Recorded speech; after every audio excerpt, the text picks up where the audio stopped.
মাত্র ১৮০ টাকায় গরুর কালা ভুনা দিয়ে খিচুড়ি, সাথে ৫ রকমের আনলিমিটেড ভর্তা খেতে চলে আসলাম পুরান ঢাকার লক্ষ্মীবাজারে। ওরা তো জীবন উড়ে, ও কি লাইফ বই দিয়ে হাত ধোয়? স্যার ও যা বলছে সব মিথ্যা কথা। এই সময় কম, শুরু করো। কবি নজরুল কলেজের সামনে এসে দেখলাম এই কলেজের দুজন ছোট ভাই পড়াশোনার পাশাপাশি নিজ উদ্যোগে খিচুড়ি.com নামে খাবারের ব্যবসা শুরু করেছে। ব্যাপারটা দেখে খুবই ভালো লাগলো যে পড়াশোনার পাশাপাশি উদ্যোক্তা হয়ে নিজেদের পড়াশোনার খরচ ও পরিবারকে সাপোর্ট করা এটা অনেক বড় একটা ব্যাপার। তো চলে গেলাম ওদের দোকানে খাবার খেতে।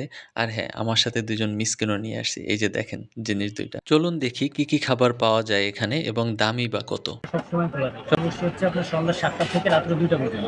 রাইস থাকে 3 ধরনের, পোলাও থাকে, খিচুড়ি থাকে এবং সাদা ভাত থাকে। রাইস যেটা নেয়, যেটা নেয় রেট একই। হ্যাঁ রেট একই।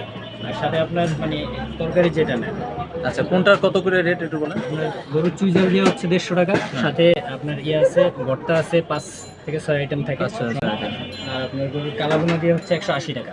সবগুলোর সাথেই মানে আপনার ভর্তাটা সবগুলোর সাথেই ফ্রি। ঠিক আছে। এটা হচ্ছে কালাভুনা 180 টাকা। আর 180 টাকা। এটা হচ্ছে মুরগি দিয়ে হচ্ছে আপনার 80 টাকা। এটা কি ব্রয়লার নাকি হচ্ছে এটা ব্রয়লারই। ব্রয়লার? জি, সোনালিটা 80 টাকা। এটা শুধু 80 টাকা। আর হচ্ছে ডিম? আর এটা হচ্ছে ডিম ভুনা, এটা দিয়ে হচ্ছে 60 টাকা। এটা হচ্ছে মরিচ ভর্তা, সরিষা ভর্তা, আলু ভর্তা, পেঁপে ভর্তা, মিষ্টি কুমড়ো ভর্তা। তো গরুর কালা ভুনা অর্ডার করলাম, যার দাম ছিল ১৮০ টাকা। সত্যি কথা বলতে এখানে কালা ভুনার তেমন টেস্ট আমি পাইনি। যাই হোক, মাংসটা মজার ছিল, তবে মাংসটা আরেকটু সফট হলে বেশি ভালো লাগতো। তবে ভর্তাগুলো বেশ মজার ছিল। ওভারঅল নতুন উদ্যোক্তা হিসাবে খাবারটা ভালোই ছিল।